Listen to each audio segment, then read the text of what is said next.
Okay, Sunday Gospel Reflection, October 26, 2025. So, dito natin makikita yung gospel, no? Yung nagdadasal daw sa Jewish temple yung isang Pharisee o yung isang lingkod simbahan at yung isang kinaayawan o kinaiinisan ng mga tao, yung mga publikano o yung tax collector. Alam naman natin, nung time ni Lord, yung mga tax collector, kagaya ngayon, di ba?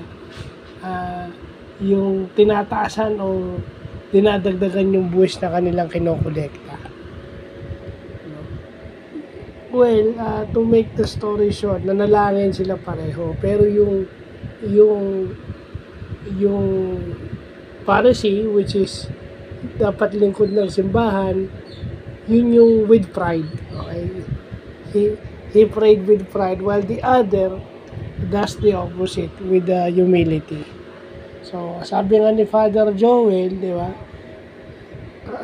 Sino dun yung sinasabi niya ni Father Joel, yung maraming nagdadasal, pero yung nagdadasal na self-centered. Diba? Nagpapasalamat nga pero self-centered. At maraming mga tao yung ganyan. No? Maraming tao yung ganyan na puro simba, puro dasal, puro rosaryo, mission pa nga. Pero hindi sila marunong maka-empathize dun sa mga tao. Di ba?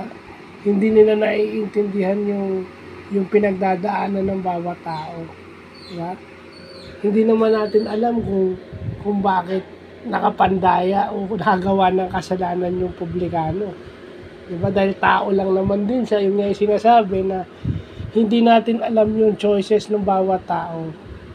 Kung limited lang yung choices nila sa buhay, kaya wala silang choice. Diba? Hindi natin alam kung ano ang options na kailangan nilang pagpilian. Lalo na kung sila is on a desperate mode. So yun yung hindi naiintindihan ng karamihan eh. No?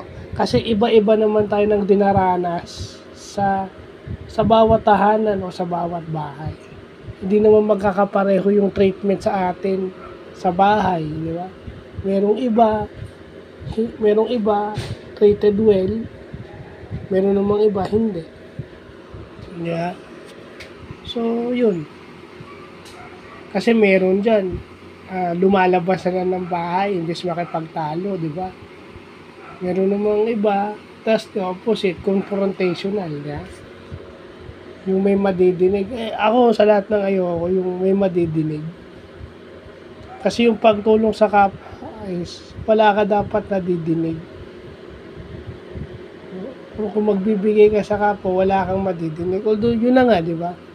Wala namang problema kung tumanggap ako ng tulong. Hindi ako sa nagpa-pride. Pero kasi madaling sabihin sa inyo yun dahil hindi kayo nakakaranas kung ano yung nararanasan ng iba or kung may nadidinig sila. Kasi wala kayong nadidinig siguro kaya okay lang sa inyo. Di ba? Minsan nga suportado pa kayo. Madali kasing sabihin yun dahil hindi nyo nararanasan. Madaling sabihin na ibaba yung pride. Paano nga kung araw-araw, kung minsan nasa sa isip mo yung ganyan, di ba? Madali rin sabihin magdasal, yeah? At saka ito pa, di ba? Marami sa inyong mahiling magdasal, marami sa inyong gustong tumulong, pero laging iniisip yung masama. Laging iniisip yung connotation ng gagawin nila, di ba? Kagaya nung Pariseo, di ba?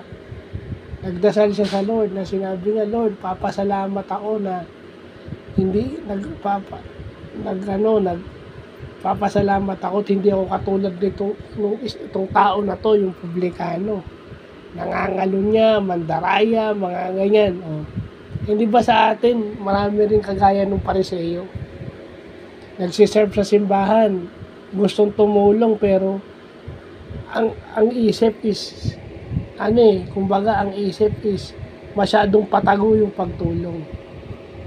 Okay, what I meant by that is, natural, pag tumulong ka, sasabihin ng ibang tao. May mapapansin yung ibang tao. Hindi naman ikaw yung nagsabi. It's just people appreciating you. So, walang masama dun. Hindi yung sasabihin, kasi kagaya niyan, baka may magselos, may mga ganyan, may ako anong sabihin. Kaya siguraduhin mo kung tutulong kayo, accepted nyo yung masama at mabuting sasabihin sa inyo. Kasi hindi naman kayo magdadala nun eh. Kung mabuti o masama yung sasabihin sa inyo, sila yun. Kasi kung lagi nyong iisipin yan, lagi nyong itatago yung itutulong nyo. Although tama naman yung sinabi na dapat hindi na pinaalam na tumutulong ka. Kasi pag laging ganyan ang pag-iisip mo, hindi ka talaga tunay na nagdadasal. Because people with piousness or people filled with prayers and filled with the Spirit of the Lord, sila yung clear yung utak. Sila yung marunong makaramdam eh, di ba? Alam nila yung hirap at saka yung sitwasyon ng mga tao at iniintindi nila yon. Hindi nila ginagawang biro yon. Di ba? Yung sasabihin sa'yo na sige, padalhan na lang kita ng food kasi hindi ka naman makapunta. Yung mga ganyan, hindi yung sasabihan ka pang punta ka dito, alam na lang hindi pwede, di ba? Yung mga ganun. People filled with the Spirit and guidance of God or God the Holy Spirit, sila yung marunong makibagay sa sitwasyon ng tao. That's why empathy is the most hardest thing. Because people with empathy, they would never joke or seldom jokes. No? Hindi yung magbibiro ka na ganyan, di ba? Kung magpapadala ka lang din, magpadala ka na lang. So yun. Kasi yun nga, yung marami sa atin, kagaya nung Pariseo, nagdarasal, nagdarasal, gumagawa ng mabuti, pero yung isip at yung empathy wala. Imbis na ipagdasal yung tao na tulungan ni Lord, di ba? Ganyan. At saka sinasabi rin ni Father Joel na prayer is the only thing na pwede nating ibigay sa isang tao dahil yung hindi natin magagawa nung nasa itaas. So hindi natin pwede pag sinabi ng pray na lang, wag na yung kung yun lang yung kaya mong ibigay prayers at kung sincere naman talagang magdadasal ka, yun na lang. Hindi ka na yung magpapakitang gilas na tutulong ka, ganyan. And then, later on, ikaw naman yung walang-wala sa buhay. Ikaw naman yung kawawa. And then, pag tumutulong ka, minsan kasi pag tumutulong ka, mamasamain ka pa.